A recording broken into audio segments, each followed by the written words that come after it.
اور پھر اس کے ساتھ ساتھ ان کو سانس لینا کا بھی تھوڑا ایشو بن رہا ہے، اس لیے ان کو پمس منتقل کیا جا چکا ہے۔ تو یہ ایک افسوس کا لمحہ ہے کہ کرپشن کی انتہا کرنے والے لوگوں کو صرف اور صرف پاکستان تحریک انصاف سے علیحدگی اختیار کرنے پر ان کو کھلی چھوٹ دی جا چکی ہے، جبکہ ایک بزرگ شخص کو اس طرح ٹارچر کرنا ایک مناسب نہیں ہے۔ اگر پکڑنا تھا تو سب سے بڑا چور جو تھا وہ وزیر اعلیٰ پنجاب تھا، ان کو عثمان بزدار کو چھوڑا گیا، فراح گوگی کو آزاد کیا گیا، مطلب کوئی پوچھنے والا نہیں ہے۔ جو اصل جو مجرم ہے ان کے خلاف جو ہے کارروائیاں کرنے میں ابھی بھی یہ سسٹم جو ہے وہ کامیاب نظر نہیں آتا ہے۔ فیصل وابڑہ کے حوالے سے آج ایم کیو پاکستان کی جانب سے ایک دعویٰ صاحب آ چکا ہے کہ فیصل وابڑہ کی جانب سے یہ کہا جا رہا ہے کہ انہوں نے آزاد حیثیت میں سینٹ کے انتخابات میں حصہ لینے کا جو پروگرام بنایا ہے اس میں ایم کیو پاکستان کی جانب سے ان کا ساتھ دینے کا باقاعدہ فیصلہ آ چکا ہے۔ اور اس کے ساتھ ساتھ وزیر اعظم پاکستان نے پیٹرولیم مصنوعات اور دیگر اشیاء کی سمگلنگ کا نوٹس بھی لے لیا ہے، اور کہا گیا ہے کہ جو سمگلنگ کا جو معاملہ ہے اس پر باقاعدہ انہوں نے نوٹس وہ لے چکے ہیں۔ اور اس کے علاوہ ناظرین اب ذرا بات کرتے ہیں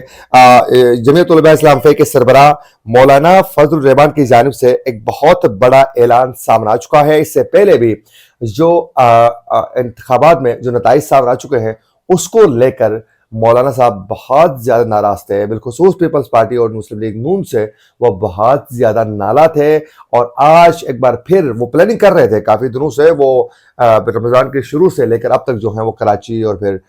مختلف ملک کے مختلف شہروں کا وہ وزٹ کر رہے تھے اور اپنے کارکنوں کو اور رہنماؤں کو وہ موبلائز کر رہے تھے۔ باقاعدہ باہمی مشاورت سے چیزیں طے کرنے کے حوالے سے بات چیت کا سلسلہ آگے بڑھ چکا تھا، تو باقاعدہ یہ فیصلہ ہو چکا ہے۔ انہوں نے ایک ویڈیو پیغام جاری کیا ہے مولانا فضل الرحمان نے۔ اس ویڈیو پیغام نے انہوں نے واضح طریقے سے کہا ہے کہ جمعیت علماء اسلام فے جو ہے JUI کوئی بھی ان کا امیدوار جو ہیں وہ ضمنی انتخابات میں حصہ نہیں لے گا، یعنی ضمنی انتخابات کا انہوں نے کھل کے بائیکاٹ کیا ہے۔ انہوں نے کہا ہے کہ ہم 8 فروری کے انتخابات کے نتائج کو مسترد کرتے ہیں کیونکہ یہ پارلیمنٹ کے عوام کی نمائندہ کم اور اسٹیبلشمنٹ کی نمائندہ زیادہ ہے، یعنی پارلیمنٹ کو انہوں نے اسٹیبلشمنٹ کی نمائندہ قرار دے دیا ہے۔ اور ساتھ ساتھ انہوں نے کہا ہے کہ 8 فروری کو انتخابات میں ہونے والے جو بے ضابطگیوں کے ساتھ ساتھ جو نتائج سامنے آ چکے ہیں اس کے حوالے سے 25 اپریل سے بلوچستان سے تحریک شروع کرنے کا وہ اعلان پہلے کر گئے تھے، لیکن اب جو ہے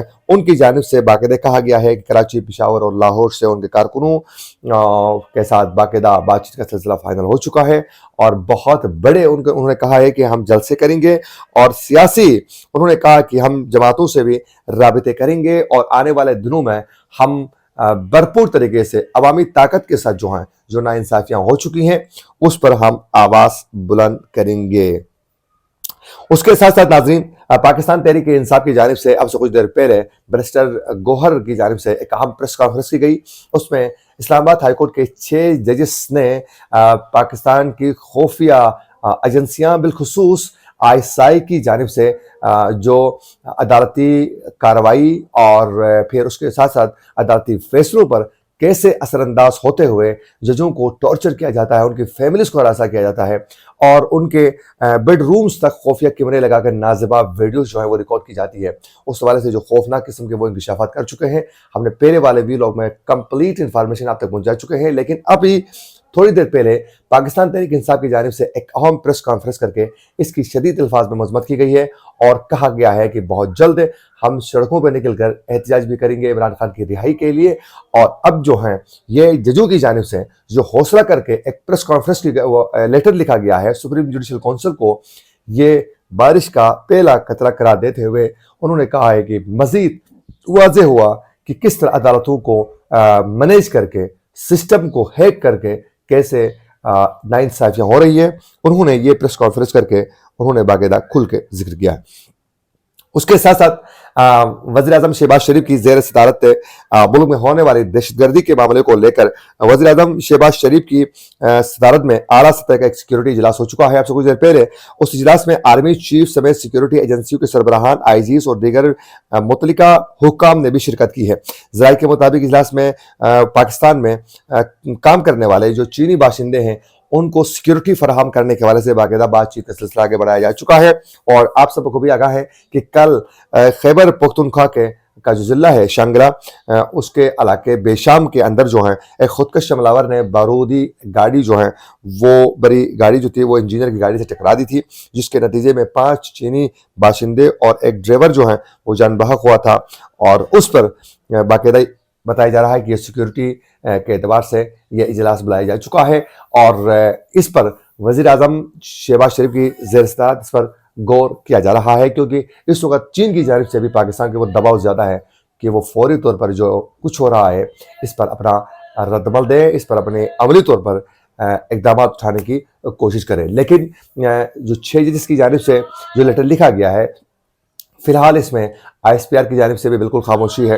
اور اس کے ساتھ ساتھ پارلیمنٹ اور وزیر اعظم کی جانب سے بھی خاموشی ہے، اور اب دیکھنا یہ ہے کہ سپریم جوڈیشل کونسل میں بیٹھے ہوئے 5 ججوں کی امتحان کا وقت شروع ہو چکا ہے کہ وہ کیسے انصاف فراہم کرنے میں کامیاب ہوتے ہیں یا نہیں، کیونکہ ججوں نے شوکت علی صدیقی کے کیس کا بھی باقاعدہ حوالہ وہ دے چکے ہیں۔ اسی کے ساتھ اپنے میزبان عاقل حسین کو دیجیے اجازت، اللہ نگہبان۔